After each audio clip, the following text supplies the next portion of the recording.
Hello my dear friends and students, welcome to English maths. हम लोग कर रहे हैं CGL 2022 के पेपर और ये हुए थे 1 दिसंबर से स्टार्ट हुए थे, दिसंबर में ही चले थे। 10 दिन ये हुआ था, ठीक है। और 10 दिन में कुछ 40 पेपर हुए हैं, तो एक एक दिन में 4-4 सेट हुआ है, ठीक है। और हम लोग आज पहले दिन का चौथा सेट करने जा रहे हैं, ठीक है। तो एक दिन में 4 सेट होते थे, जिसमें एक पेपर 9 बजे से हुआ करता था, दूसरा पेपर 11:45 से शुरू हुआ करता था, एक पेपर 2:30 बजे शुरू होता था और एक पेपर 5 बजे शुरू होता था। तो 4 सेट हुए थे। 3 हम आप लोगों को करा चुके हैं। आज कौन सा करने जा रहे हैं? चौथा डिस्कशन है। 1 दिसंबर 2022 का ही चौथा शिफ्ट वाला पेपर है, ठीक है। तो ज़्यादा टाइम ना वेस्ट करते हुए शुरू करते हैं आज का डिस्कशन। हम लोग PDF आप लोगों ने सॉल्व कर ही लिया होगा, आई बिलीव। और कल से हम लोग स्टार्ट करेंगे 2 तारीख वाला पेपर, जो 2 दिसंबर को हुआ था। 2 दिसंबर के भी 4 सेट करेंगे। और पहले मैंने जो आप लोगों को बताया था, तो मैंने कहा था कि 10 दिन हुआ था, 10 या 30 सेट होगा, ठीक है। अब ये डेटा गलत हो गया है। एक्चुअली 4 सेट हैं एक दिन के, तो ये 40 सेट होंगे, ठीक है। 2022 का जो दिसंबर में हुआ था पेपर, उसमें 40 सेट है, पहले मैंने 30 बोला था, तो ये करेक्शन है, ठीक है। पर डे का 4-4 सेट है, तो हम लोग 40 सेट ये लोग करेंगे, ठीक है। तो ज़्यादा टाइम नहीं वेस्ट करते हैं और शुरू करते हैं हम आप लोगों का आज का पहला डिस्कशन। और पहला क्वेश्चन रहा आपकी स्क्रीन पर, ये देखो। तो इसमें क्या पूछ रहे हैं भैया? देखो, पूछ रहे हैं कि इसकी करेक्ट डायरेक्ट फॉर्म बताओ। मतलब कि क्वेश्चन इनडायरेक्ट में है, उसको आपको डायरेक्ट में बताना है। तो चलो शुरू करते हैं। क्या है इनडायरेक्ट में? देखो, इनडायरेक्ट में लिखा है सी आस्क्ड। आस्क्ड लिखा है तो यहाँ पे सेट हो जाएगा। मुझसे पूछा, व्हाई लगा हुआ है, यहाँ पे क्या लगेगा? यहीं पे इन्वर्टेड कामा लगना होगा। फिर यहाँ आई दिया हुआ है, तो आई देने का मतलब क्या हुआ? अगर जो आपका लिसनर है वही रिपोर्टेड में सब्जेक्ट बनता है, ठीक है। देखो, यहाँ आई आया, इसका मतलब ये कौन होगा? मी के लिए लगा होगा। मी के लिए यहाँ पर क्या लगा सकते हो? आई की जगह पर क्या लगा होगा? जो यहाँ पर मी का आई आ गया, तो यहाँ यू रहा होगा। अगर वाई के बाद यू रहा होगा, तभी ये मी के अकॉर्डिंग चेंज हुआ, आई हुआ है। अब दूसरी बात आई हैड बीन। तो हैड बीन 2 चीज़ों का बन सकता है, या तो यहाँ पर हैव बीन रहा होगा, यू होगा तो हैव बीन रहा होगा, ठीक है।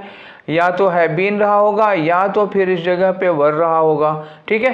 क्यों? क्योंकि ये आस्क्ड पास्ट में है। अगर रिपोर्टिंग पास्ट में होती है तो 2 ही पॉसिबिलिटी है हैड बीन बनने का, या तो हैव बीन रहा हो वहाँ पर, या तो वर रहा हो यहाँ पे वाज वर, या तो फिर खुद हैड बीन रहा हो, ठीक है। और आगे देखो, एक चीज़ पर और हमें गौर करना होगा। ये लिखा हुआ है दैट डे, और यहाँ है पास्ट। आस्क्ड पास्ट में है, तो दैट डे की जगह पर क्या आना चाहिए? टुडे आना चाहिए। टुडे का दैट डे बनता है अगर यहाँ पास्ट होती है तो। इतनी बातों पर ध्यान रखना है हम लोगों को। अब चलो शुरू करते हैं। हम देखते हैं अपना डायरेक्ट क्या होगा। तो पहली बात, व्हाई यू लगाना, व्हाई यू, तो पहले इसमें हेल्पिंग वर्ब आनी चाहिए ना, वर वगैरह हैव बीन वगैरह आना चाहिए था, तो ये गलत हो गया, ये नहीं होगा, ठीक है। दूसरा आ जाओ, यहाँ पे सेज लिखा हुआ है। सेज कैसे हो सकता है भाई? यहाँ आस्क्ड दिया हुआ है, तो यहाँ सेज कैसे होगा? 2 गलत हो गया, ठीक है। 2 गलत निकल गए। अब बच रहे हैं 2। यहाँ पे लिखा है कि ये दोनों का सेम दिया हुआ है। यहाँ लिखा है why were you smoking today और why are you smoking today. तो आर तो नहीं होगा, क्योंकि आर का वर हो जाएगा, हैड बीन तो होता नहीं। तो एक ऑप्शन आपके पास बच रहा है, कौन सा? थर्ड वाला, यही होगा, ठीक है। चले आगे आ जाओ, क्वेश्चन नंबर 2 में बढ़ते हैं। क्वेश्चन नंबर 2 क्या है? इनकरेक्टली स्पेल्ड वर्ड बताओ। तो किसकी स्पेलिंग गलत है? क्रॉपिंग CROP होता है, तो डबल ING लगाने लगोगे तो डबल हो जाएगा, क्रॉपिंग हो गया, ठीक है। टायरेनिकल, क्रॉपिंग का मतलब समझ रहे हो ना, क्रॉप करना। और टायरेनिकल है, तो टायरेनिकल का मतलब क्या होता है? अत्याचारी या जुल्मी टाइप का होता है, जो अत्याचार करता है दूसरों पे। टायरेनिकल की भी स्पेलिंग सही है। ट्रैफिकिंग की गलत है, ठीक है। इसमें होना चाहिए ट्रैफिक की, देखो TRAFFI, ये हो गया। फिर लगाओ CK। अब लगाओगे इसमें ING, तो आई आना चाहिए ना, तो ये ट्रैफिकिंग में KING होना चाहिए था, इसी की स्पेलिंग गलत हो गई। स्लॉटर जो है वो ठीक है। स्लॉटर का मतलब होता है ना वध करना किसी का, ठीक है। जैसे कट के छोटे छोटे कर देते हैं, वही होता है वध करना। आगे आ जाओ, तो इसकी भी स्पेलिंग सही है। तो आंसर कौन सा हुआ आपका? 3 वाला हो जाएगा। चलिए आगे बढ़ें, ठीक है चलते हैं। अब आ जाओ क्वेश्चन नंबर 3 में। क्वेश्चन नंबर 3 क्या कह रहा है, करेक्ट स्पेलिंग बताओ। अब की बार करेक्ट स्पेलिंग बतानी है, ठीक है। करेक्ट स्पेलिंग किसकी बतानी है, David was put off by the gleaming eyes in the dark. Gleaming, तो ग्लीम की स्पेलिंग क्या होती है बच्चा, GLEAM, ये ग्लीम होता है और फिर इसमें ING लगाओगे ग्लीमिंग हो जाएगा। तो देखो GLAM लिखा हुआ है, ये गलत हो गया है। अब GLEAM, यहाँ पे N दिया है, गलत हो जाएगा। यहाँ GLEAM ING है, ये ठीक है। यहाँ MN दे दिया, नहीं होगा। यहाँ पे ग्लेमिंग हो गया, नहीं होगा, ठीक है। तो कौन सा आंसर हो गया, 2 वाला। क्लियर, चलो आगे क्वेश्चन पर करते हैं। और ये रहा आपका क्वेश्चन नंबर, तो ये है आपका क्वेश्चन नंबर 4। और क्वेश्चन नंबर 4 क्या है, ये खाली जगह भरना है आपको। तो खाली जगह भरने के लिए आपको सेंटेंस तो पढ़ना ही पड़ेगा, पढ़ो। If you are the one who is planning to lose weight, अगर आपका पेट निकला हुआ है, मतलब आप मोटे हैं और अपना वेट कम करना चाहते हैं, मतलब मोटापा कम करना चाहते हैं, तो आपको कुछ बातें याद रखनी होगी। क्या, remember to keep your snacking dash, तो याद रखिए कि आपको स्नैकिंग क्या करनी है, स्नैकिंग ज़्यादा करनी है कम करनी है। अब स्नैक क्या होता है भैया, स्नैक्स, जब चाय वाय की दुकान पर बैठते हो शाम को तो क्या मांगते हो दुकान वाले से, स्नैक्स। स्नैक्स में क्या मिलता है आपको, पकौड़े मिलते हैं, समोसा मिलता है, इस तरह की चीज़ें मिलती हैं। तो वो क्या होती हैं, तली वाली चीज़ें होती हैं, मैदे की चीज़ें होती हैं, जिससे मोटापा बढ़ता है, ठीक है।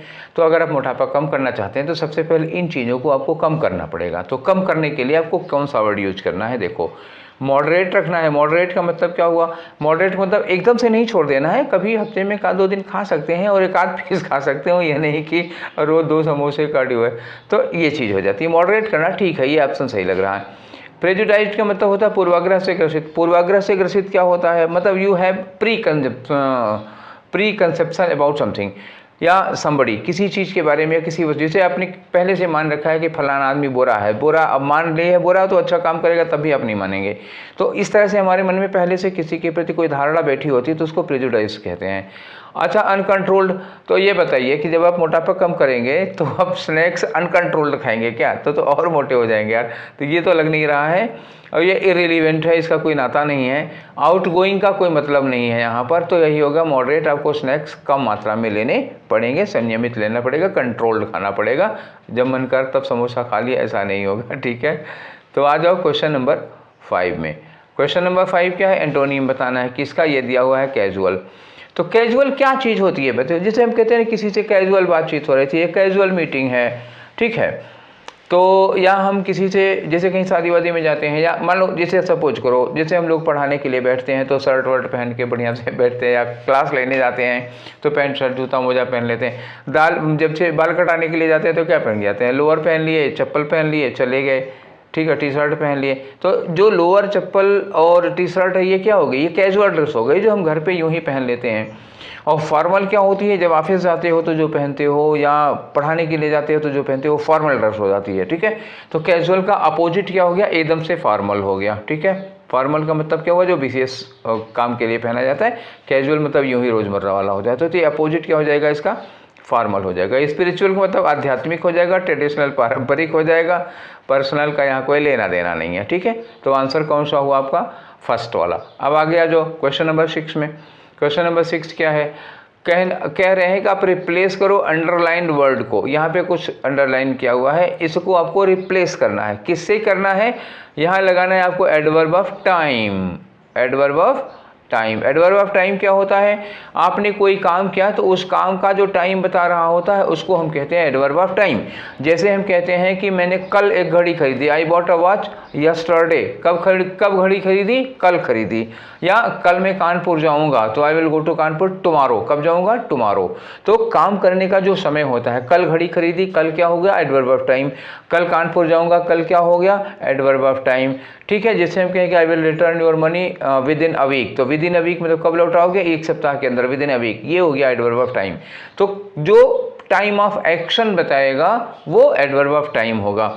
आगे आ जाओ, तो ये लिखा है I went to Paris regularly. Regularly क्या बता रहा है, ये टाइम नहीं बता रहा है, ये बता रहा है फ्रीक्वेंसी। रेगुलरली मतलब होता है कब कब, तो ये फ्रीक्वेंसी बताता है। ठीक, समझ में आ गई बात। तो फ्रीक्वेंसी में और टाइम में फ़र्क होता है। जैसे कहीं लिखा हो डेली, ये फ्रीक्वेंसी है। जैसे कहें साल में एक बार, ये फ्रीक्वेंसी है। जैसे कहें कि अक्सर, ठीक है, sometimes, at times, frequently, regularly, often, usually, generally, seldom, never, ये सब फ्रीक्वेंसी में आ जाते हैं। क्लियर। तो रेगुलरली की जगह आपको एडवर्ब ऑफ टाइम यूज करना है। तो हैप्पीली क्या हो गया, हैप्पीली हो गया एडवर्ब ऑफ मैनर, खुशी खुशी, ये काम करने का ढंग हो गया, मैनर हो गया। यस्टरडे क्या है, यस्टरडे टाइम है, ठीक है, यही आपका आंसर हो जाएगा। ट्वाइस का मतलब क्या हुआ, ये ट्वाइस फ्रिक्वेंसी है। ऑफन क्या हो गया, ये भी, ये दोनों क्या हो गए, फ्रिक्वेंसी हो गए, ठीक है।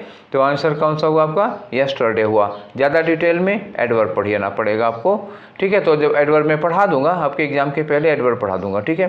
तो आ जाओ क्वेश्चन नंबर 7 पे भैया। तो 7 नंबर में क्या कह रहे हैं, एरर बताओ।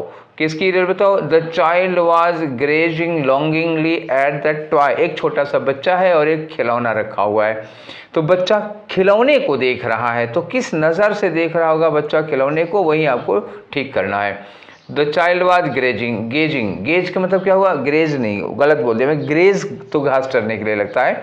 गेज होता है, गेज मतलब होता है एक टक देखना, ठीक है, एक टक देखना, ये हो गया गेज, ठीक है। तो चाइल्ड वाज गेजिंग, अब बच्चा देख रहा था, एक टक देख रहा था, क्या होगा, एट द टॉय। तो गेज के बाद क्या लगता है, गेज के बाद, सॉरी, गेज के बाद एट लगता है, ठीक है। तो ये एट तो ठीक है। लॉन्गिंगली देखना, ये क्या हो गया, एडवर्ब हो गया, मैनर हो गया उसके देखने का। तो लॉन्गिंगली, लॉन्गिंगली ये एडवर्ब ऑफ मैनर है, उसके देखने का ढंग हो गया। तो लॉन्गिंगली का मतलब क्या होगा, पाना चाह रहा था उसको ना, जैसे कोई बच्चा खिलौना देख रहा था तो उसको लगता है ना कि ये हम पा जाएं, ले लें, तो वो इच्छा थी उसकी उसको लेने की। तो लॉन्गिंग हो गया एडजेक्टिव, लॉन्गिंगली लगा दिया, एडवर्ब हो गया, तो करेक्ट है, इसमें कोई गलती ही नहीं है इसमें।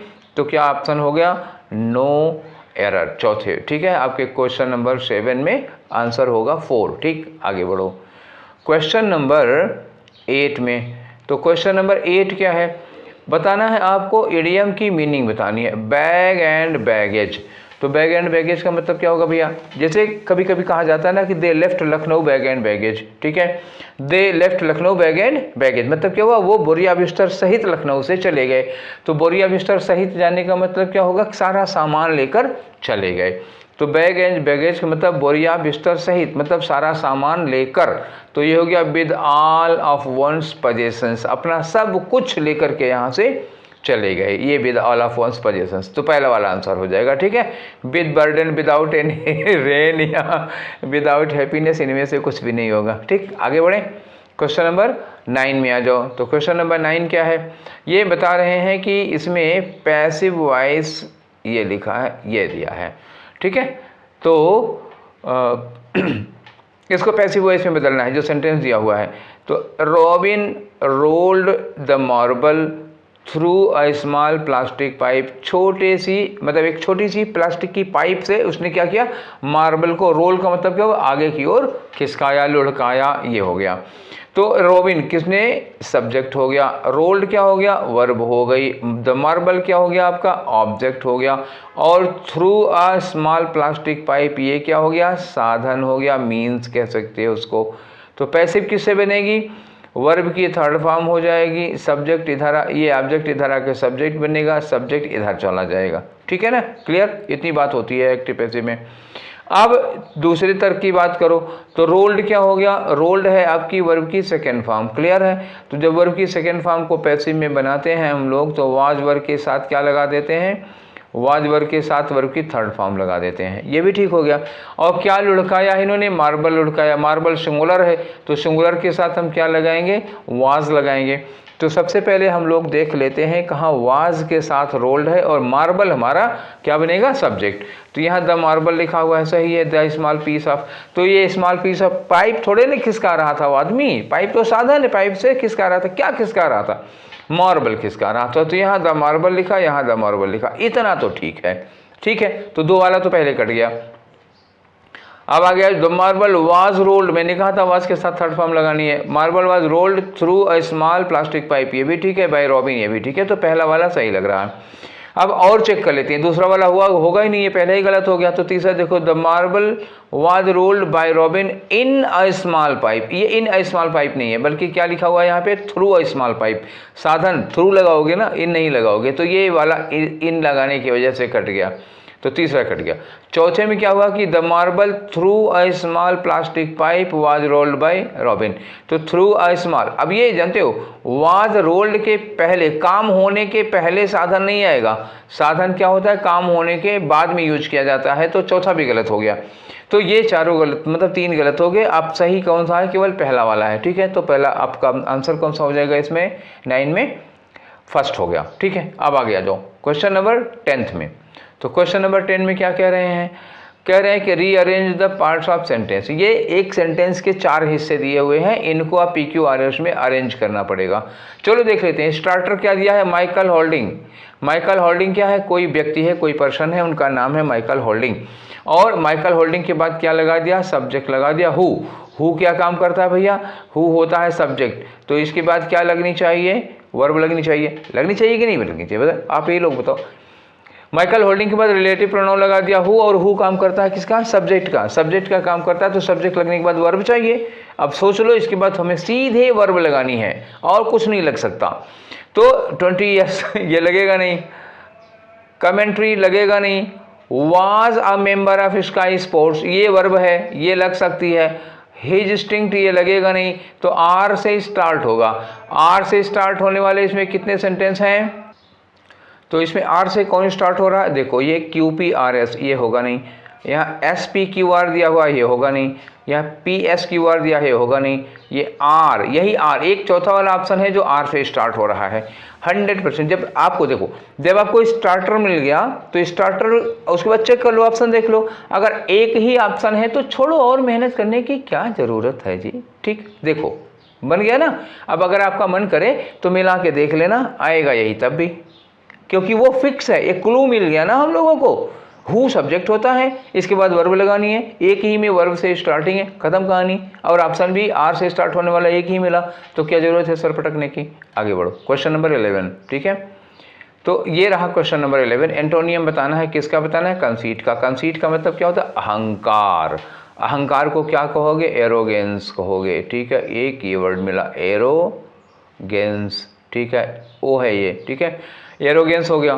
प्राइड हो सकता है, ये भी घमंड होता है, ये भी अहंकार होता है। कंसीट ये आपको पता ही है, ठीक है। हॉटीनेस होता है, ठीक है, एक ये हो गया।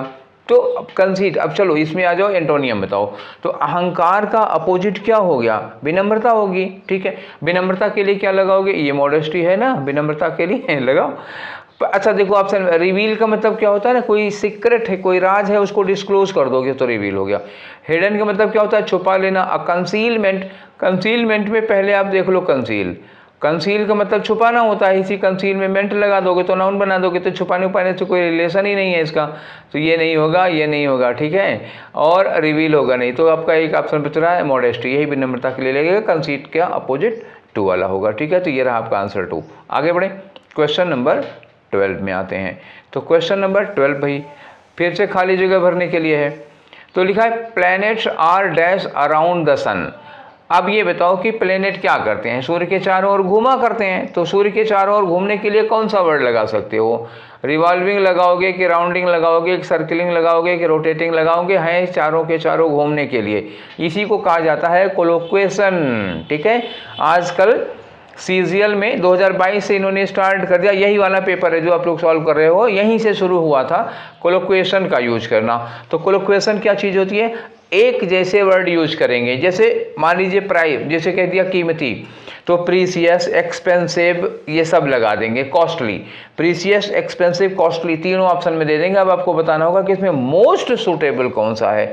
अब जैसे इसमें रिवॉल्विंग है, राउंडिंग है, सर्कलिंग है और रोटेटिंग है, सब है चारों तरफ घूमने के लिए, ठीक है।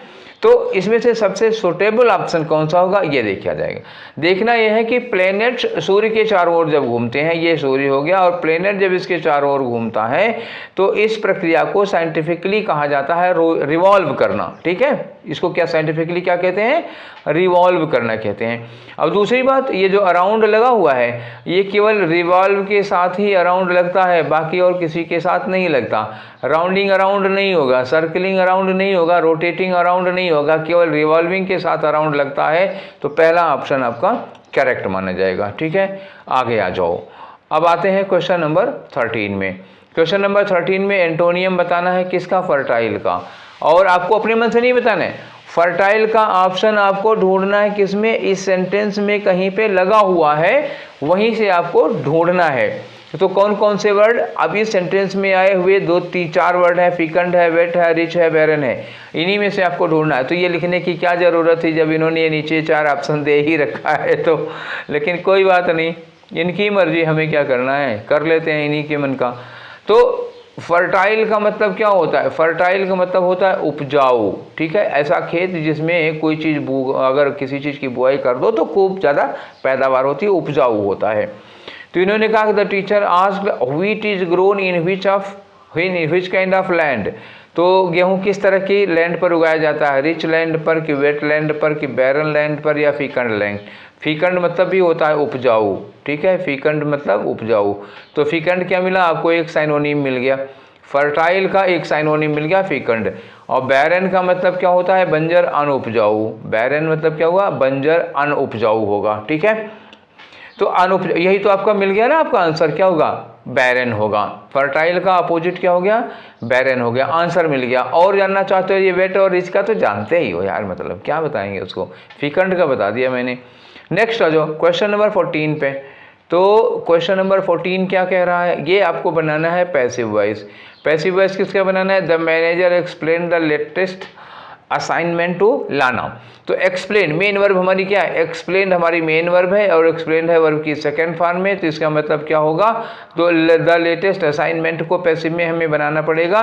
लेटेस्ट असाइनमेंट के लिए क्या लगाएंगे, वाज, और वाज के साथ हम लगाएंगे वर्ब की थर्ड फॉर्म। तो जहां वाज की थर्ड फॉर्म मिलते हैं वाज के साथ, वही हमारा आंसर होगा। तो सबसे पहले इसी एंगल से चेक करेंगे इसको। ठीक है, इसी एंगल से चेक करोगे तो देखो यहाँ पर हमको वाज के साथ एक्सप्लेन्ड मिला। ठीक है, यहाँ हमें हैड बीन मिल गया। भैया वर्ब की सेकंड फॉर्म में हैड बीन आने का कोई चांस नहीं होता। यहाँ भी हैड बीन लगा है, कोई चांस नहीं। यहाँ हैड लगा है, कोई चांस नहीं है। 3 कट गए, देखो कितनी आसानी से कट गया। तो ये 3 ऐसे ही कट गए, एक ऑप्शन आपके लिए बचा हुआ है, आराम से लगा लो, ठीक हो गया काम। आगे बढ़ो, क्वेश्चन नंबर 15। तो क्वेश्चन नंबर 15 ये रहा आपका क्वेश्चन नंबर 15। फिर से अरेंजमेंट का क्वेश्चन है, चलो करते हैं इनको भी। सेंटेंस, ये सेंटेंस अरेंजमेंट है। आगे लिखा है कि we are naturally social creatures. हम जनरली, नेचुरली, बाय नेचर हम सोशल क्रिएचर। सोशल क्रिएचर का मतलब क्या हुआ, अरस्तु ने कहा था मतलब मैन इज सोशल एनिमल। हम समाज में रहने वाले, ग्रुप में रहने वाले, झुंड में रहने वाले लोग हैं। ठीक है, आगे आ जाओ। दूसरा लिखा अ बिट ऑफ सॉलिट्यूड। अब ये एकांत की बात करते हैं, यहाँ सोशल क्रिएचर की बात करें, यहाँ कह रहे हैं सॉलिट्यूड, थोड़ा सा solitude, a bit of solitude. ठीक, आगे कह रहे हैं कि as everyone from Thoreau to Proust have written about. जैसा कि सबने लिखा है, थोरो से लेकर के प्राउस्ट, ये बड़े बड़े राइटर थे, बड़े बड़े विचारक थे, इन लोगों ने भी लिखा है। मेन काम हमारा क्या है कि a bit of solitude is one of our most powerful tools for disconnecting and recharging. ठीक, तो इन्होंने कहा अ बिट ऑफ सॉलिट्यूड, थोड़ा सा एकांत बहुत जरूरी है। Is one of our most powerful tool, हमारा सबसे ताकतवर टूल है, किसके लिए, फॉर डिसकनेक्टिंग मतलब लोगों से डिसकनेक्ट होने का, एंड रिचार्जिंग मतलब अपने आप को थोड़ा रिचार्ज करने का, अपने अंदर एनर्जी डालने का सबसे बड़ा टूल। तो पी वाला क्यू वाला एकदम एक दूसरे के अपोजिट जा रहे हैं। पी बता रहा है हम सोशल हैं, क्यू बता रहा है कि थोड़ा सा एकांत हमारे लिए बहुत अच्छा होता है, हमको रिचार्ज कर देता है। दोनों अपोजिट हो गए, दोनों में कनेक्शन कोई नहीं है।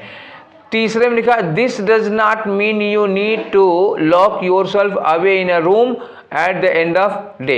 इसका ये मतलब नहीं है कि आप दिन के अंत में, एंड ऑफ द डे, अपने आप को एक रूम में लॉक कर लीजिए। तो ये किससे रिलेटेड हो गया, ये क्यू से रिलेटेड हो गया। क्यू में कह रहे हैं कि थोड़ा सा जो सॉलिट्यूड होता है वो हमको एनर्जी देता है, और आर में उसी बात को अपोजिट में, उसी बात के विरोध में कह रहे हैं। इसका मतलब ये नहीं कि आप शाम को अपने आप को एक कमरे में बंद कर लीजिए।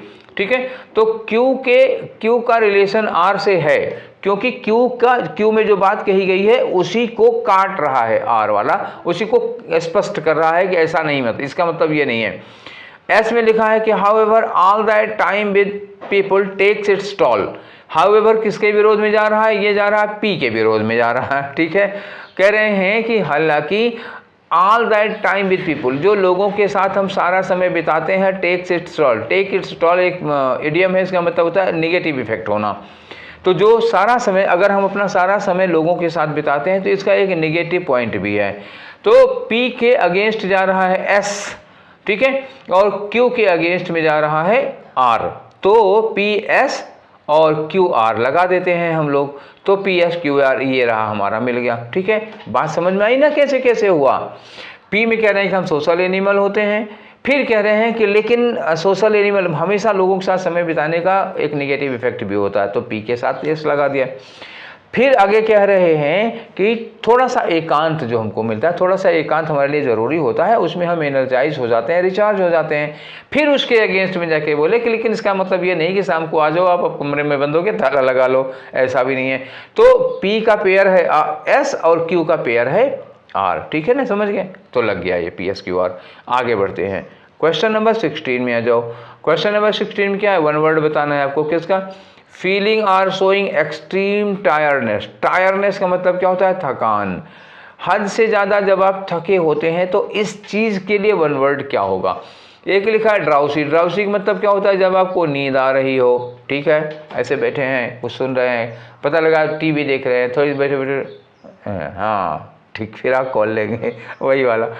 तो ड्राउसी हो गया, यहाँ कोई लेना देना, थकान वाला नहीं है। नर्वस का मतलब क्या होगा? घबराया। वियरी का मतलब थका हुआ, क्या होगा? वियरी मतलब हो गया टायर्ड, ठीक है।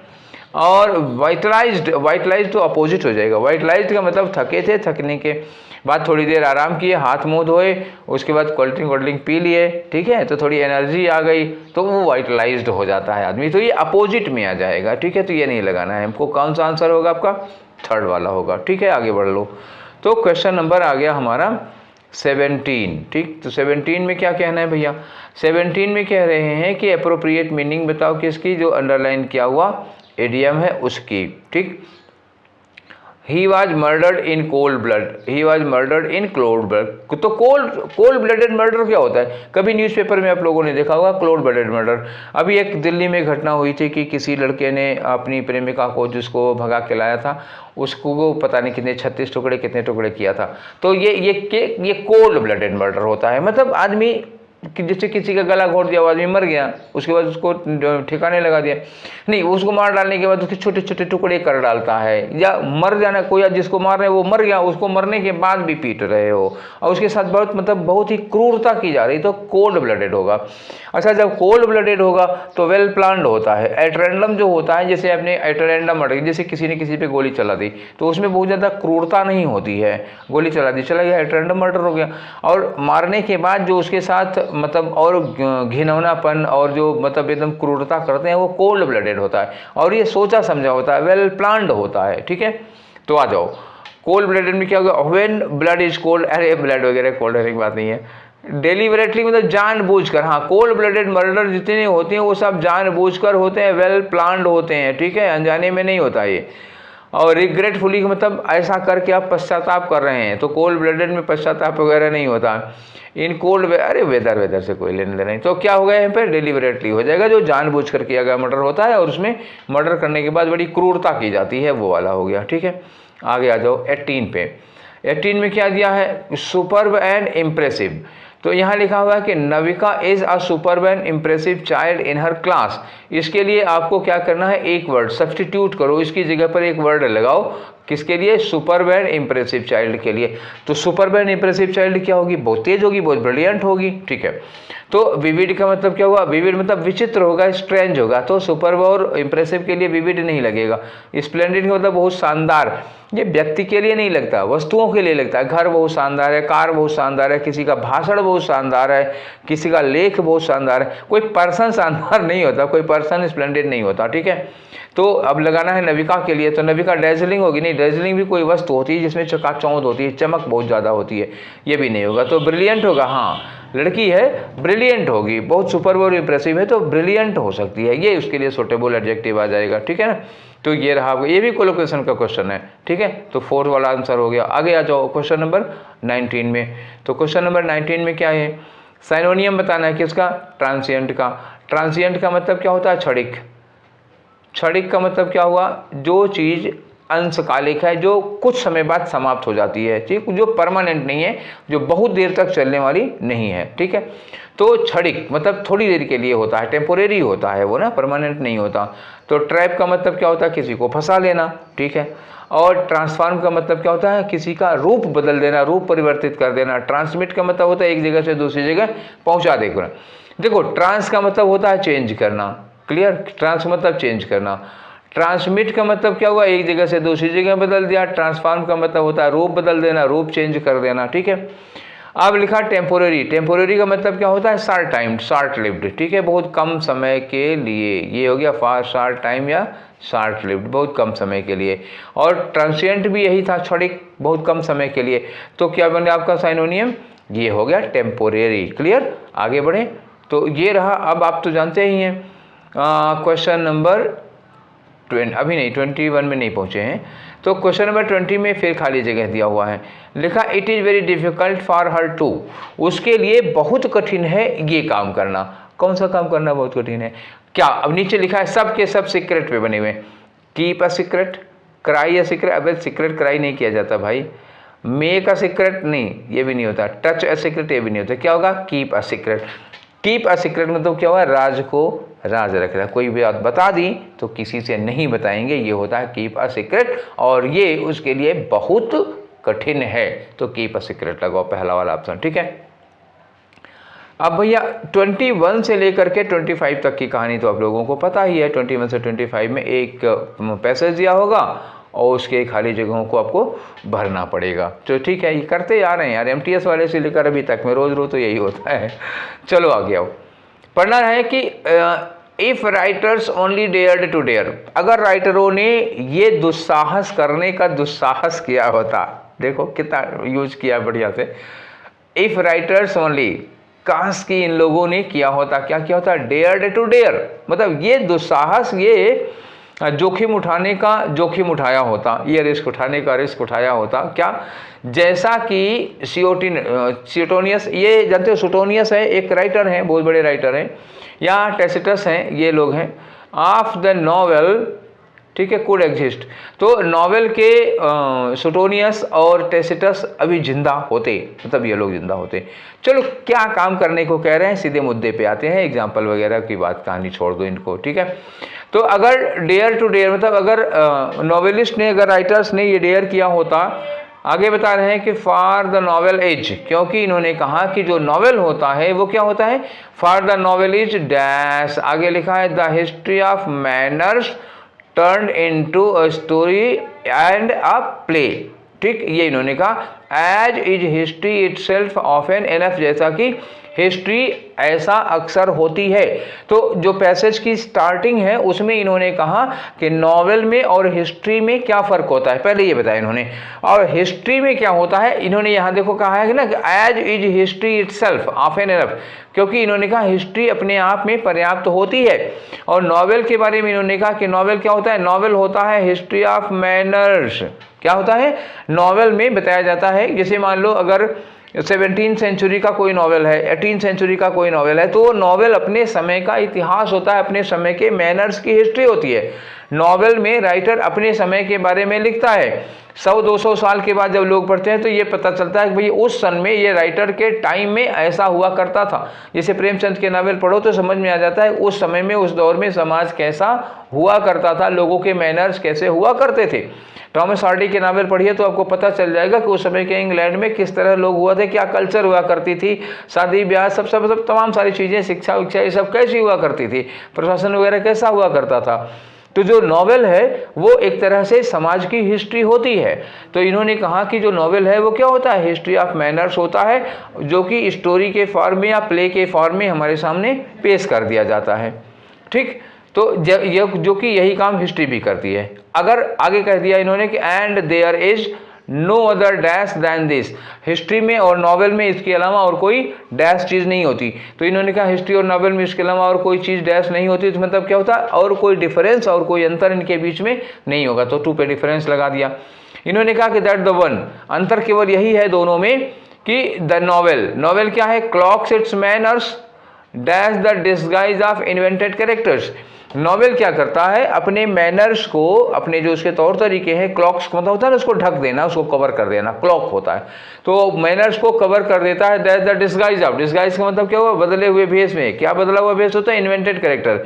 नॉवेल में जो कैरेक्टर होते हैं इन्वेंटेड होते हैं, राइटर अपने मन से नाम रखता है ना, कोई जरूरी है कि हिस्ट्री से नाम उठाए, तो कैरेक्टर का इन्वेंटेड नाम होता है, इन्वेंटेड कैरेक्टर्स होते हैं, ठीक है। तो वो मैनर्स को क्या करता है, इसी इन्वेंटेड कैरेक्टर के डिस्गाइज में उसको ढक देता है, कवर कर देता है। तो यहाँ क्या लगाओगे, अंडर द डिस्गाइज ऑफ, ठीक।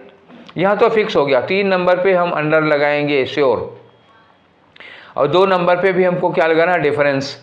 तो एक ही डिफरेंस है, इसके अलावा और कोई डिफरेंस नहीं होता। इन्होंने कहा जबकि दूसरी ओर हिस्ट्री है, हिस्ट्री ले लो, history dash means and addresses, ठीक है, सॉरी मीन्स नहीं, ये नेम्स है, history dash names and addresses, ठीक है। तो ये हिस्ट्री का काम हो गया। आगे लिखा हुआ है कि only the novel dash much deeper than history, और जो नॉवेल है वो हिस्ट्री से कहीं ज़्यादा गहरा डैश आगे लिख दिया है आगे, ठीक है। तो अब हमें भरना है इसमें एक और से, ठीक है। जरा इसको क्लियर करके आपको बताते हैं, मतलब तो समझ में ही गया पैसेज का क्या होगा। पढ़ो यहाँ से अब फिर एक बार। If writers only dared to dare Suetonius and Tacitus of the novel could exist, आगे लिखा है for the novel is dash history of manners turned into a story and play। तो इन्होंने कहा कि हिस्ट्री नॉवेल जो है डैश रूप से एक हिस्ट्री है। तो कैसे, अननेसेसरी नॉवेल अननेसेसरली एक हिस्ट्री है या एसेंशियली एक हिस्ट्री है। तो क्या होगा, नॉवेल एसेंशियली एक हिस्ट्री है। नॉवेल जरूरी रूप से इतिहास ही होता है। वो कैसे होता है, थोड़ी देर पहले मैंने बताया था। नीडलेसली हिस्ट्री होगा, बिल्कुल नहीं। ऑप्शनली हिस्ट्री होगा, बिल्कुल नहीं। क्या होता है, एसेंशियली। नॉवेल एसेंशियली एक हिस्ट्री होती है। नेक्स्ट क्वेश्चन पे आ जाओ, ठीक है। तो ये रहा आपका क्वेश्चन, ये फिलर नंबर 2। तो हमें यहाँ लगाना है। मैंने कहा था ना कि इसमें इसके अलावा और कोई डिफरेंस नहीं होता। And there is no other dash than this, इन दोनों में, नॉवेल में, हिस्ट्री में, इसके अलावा और कोई डैश नहीं होता। और इसके बाद क्या लगा है, दैन लगा है, ध्यान रखना। तो प्रैग्मेटिज्म दैन होगा। प्रैग्मेटिज्म को मतलब होता है व्यवहारवाद, प्रैक्टिकलिटी होती है। तो प्रैक्टिकलिटी के बाद दैन आप लगाओगे, नहीं लगता इसके बाद दैन। सैंपल दैन होगा, बिल्कुल नहीं होता। मैटर दैन होगा, बिल्कुल नहीं होगा। डिफरेंस होगा, हाँ डिफरेंस के साथ डिफरेंस लगेगा। नो अदर डिफरेंस दैन, इनके बीच में इसके अलावा और कोई डिफरेंस और कोई अंतर नहीं होता। तो दूसरा लग गया। अब तीसरे वाले के लिए आ जाओ। तो तीसरे में फिलर नंबर 3 में क्या है, ये तो पहले ही बताया था, अंडर द डिस्गाइज ऑफ। तो ये लगा दो, अंडर द डिस्गाइज ऑफ तीसरे नंबर पे होगा, मतलब के वेश में, के रूप में, ठीक है। वेश बदल के तो अंडर लगेगा, एक प्रीपोजिशन यहाँ पे। चौथे नंबर पे क्या लगना है भाई, ठीक है। चौथे नंबर पे फिलर नंबर 4 में हमको क्या लगाना है, dash the names and addresses. इन्होंने कहा history dash names and addresses. History क्या करती है, नेम्स एंड एड्रेसेज को तो रिमूव करेगी। इतिहास नेम और एड्रेस को रिमूव करेगा, बिल्कुल नहीं करेगा। स्ट्रेंगुलेट करेगा। स्ट्रेंगुलेट का मतलब होता है गला घोटना। तो हिस्ट्री नामों का गला घोटेगी, बिल्कुल नहीं। इतिहास नाम गला, उनका गला नहीं घोटती बल्कि उजागर करती है। निगेट्स भी नहीं होगा, बल्कि क्या होगा, history provides names and addresses. Clear, आगे बढ़ो। तो ये रहा आपका आज का आखिरी क्वेश्चन, फिलर नंबर 5। यहाँ क्या लगा होगा, the novel, only the novel. ये नॉवेल क्या करता है, नॉवेल लिसेंस, या लिखा है मच डीपर देन हिस्ट्री। तो नॉवेल जो है इतिहास से कहीं ज़्यादा गहरा डैश करता है। क्या कहता है, लिसन करता है, नहीं। प्रोब का मतलब क्या होता है, तलाश करना, सर्च करना, चीज़ों को ढूंढना, ठीक है। नॉवेल किसी चीज़ की गहराई में जाता है और इतिहास से ज़्यादा गहराई में जाकर के वो सच की खोज करता है। बार्गेन और नहीं लगेगा भाई, इम्बाइब वगैरह नहीं लगेगा। तो क्या लगेगा, प्रोब, तलाश करना, ढूंढना, सर्च करना, ठीक। तो ये था हमारा चौथा सेट, और चौथे सेट में हम लोगों ने 25 क्वेश्चन किए। तो आज हम लोग सीजीएल का 100 क्वेश्चन कंप्लीट कर लिए। 100 क्वेश्चन और एक दिन का क्वेश्चन है, ये केवल 1 दिसंबर को हुआ था, ठीक है। 1 दिसंबर, पहले मैंने जो आपको इन्फॉर्मेशन दी थी कि 3-3 सेट हुए हैं वो गलत थी। अभी मैं जब इसको पेपर्स को सेट कर रहा था, निकाल रहा था, तो एक दिन के सेट में 4-4 निकले हैं पेपर। ठीक है, तो मैं अपनी वो भूल सुधार रहा हूँ फिर एक बार। तो एक दिन में 4 सेट मिलेंगे आपको। 10 दिन पेपर हुआ है तो कुछ 40 सेट होंगे, तो मैं 40 के 40 करा दूंगा। ठीक है, तो अब 100 ये हो चुका, 4 सेट हो चुके हैं। ठीक, तो ये डिस्कशन आप लोगों को कैसा लगा, कितना इम्प्रूव हो रहा है, प्रैक्टिस करने को मिल रही है एक ही जगह पे बढ़िया से। प्रीवियस पेपर सॉल्व करने के बाद ही डिस्कशन देखा करिए आप लोग, तभी मजा आएगी। ठीक है, तो ये सेशन यहीं पर वाइंड अप करते हैं। आप इसको लाइक करिए, शेयर करिए, अपने दोस्तों के साथ बढ़ाइए, आगे बढ़ाइए। चैनल तो सब्सक्राइब कर ही लिया होगा, नहीं किए हो तो कर लो भैया, अगर देख ही रहे हैं रोज़ तो। ठीक है, तो चलो शुरू, अब यहाँ पे इसको वाइंड अप करते हैं, फिर मिलेंगे हम लोग कल वाले सेशन में। Till then take care, thank you.